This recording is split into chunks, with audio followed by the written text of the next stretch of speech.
നേര്യമംഗലത്ത് പുതിയ fire station ആരംഭിക്കുന്നതിനാവശ്യമായ തസ്തികകൾ അനുവദിക്കുവാൻ ബുധനാഴ്ച ചേർന്ന മന്ത്രിസഭായോഗം തീരുമാനിച്ചു. Antony John MLA. അറിയിച്ചതാണ് ഇക്കാര്യം. ആവശ്യത്തിന് തസ്തിക സൃഷ്ടിക്കാൻ കഴിയാത്തതുമൂലം ഫയർ സ്റ്റേഷൻ പ്രവർത്തനം തുടങ്ങാൻ കഴിയാത്ത സാഹചര്യത്തിന് ശാശ്വത പരിഹാരമാണ് ഇതോടെ ഉണ്ടായിരിക്കുന്നത്. നേര്യമംഗലത്ത് ഫയർ സ്റ്റേഷൻ ആരംഭിക്കണമെന്നാവശ്യപ്പെട്ടുകൊണ്ട് 2016 മുതൽ നിയമസഭയ്ക്കകത്തും സർക്കാർ തലത്തിലുമെല്ലാം ആന്റണി ജോൺ എം.എൽ.എ. നിരന്തരമായി നടത്തിയ ഇടപെടലുകളെ തുടർന്നാണ് പുതിയ ഫയർ സ്റ്റേഷൻ ആരംഭിക്കുന്നതിന് 2021 ഫെബ്രുവരിയിൽ സർക്കാർ തത്വത്തിൽ അനുമതി നൽകിയത്. എന്നാൽ ഫയർ സ്റ്റേഷന് സ്വന്തമായി സ്ഥലം അന്വേഷിച്ചെങ്കിലും ലഭ്യമായിരുന്നില്ല.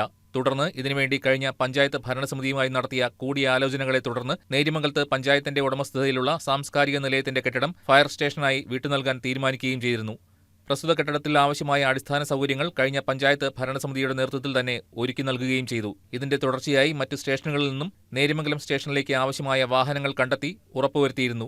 എന്നാൽ ആവശ്യത്തിന് തസ്തിക സൃഷ്ടിക്കാൻ കഴിയാത്തതുമൂലം ഫയർ സ്റ്റേഷൻ പ്രവർത്തനം തുടങ്ങാൻ കഴിയാത്ത സാഹചര്യമായിരുന്നു ഉണ്ടായിരുന്നത്. ഈ പ്രശ്നത്തിന് ശാശ്വത പരിഹാരമാണ് ബുധനാഴ്ച ചേർന്ന മന്ത്രിസഭാ യോഗത്തിൽ നേര്യമംഗലത്ത് പുതിയ ഫയർ സ്റ്റേഷൻ ആരംഭിക്കുവാൻ ആവശ്യമായ തസ്തികകൾ അനുവദിക്കാൻ തീരുമാനിച്ചത്.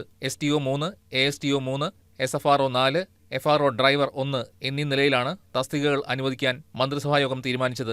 ഇതിലുപരിയായി ആവശ്യം വരുന്ന തസ്തികകൾ പുനർവിന്യാസത്തിലൂടെ കണ്ടെത്താനും മന്ത്രിസഭായോഗത്തിൽ തീരുമാനമായി. നിയമസഭയ്ക്കകത്തും പുറത്തും നിരന്തരമായി നടത്തിയ ഇടപെടലുകൾ ഫലപ്രാപ്തിയിലെത്തിയതിൽ ഏറെ സന്തോഷമുണ്ടെന്നും തുടർ നടപടികൾ വേഗത്തിലാക്കുമെന്നും ആന്റണി ജോൺ എം.എൽ.എ. പറഞ്ഞു.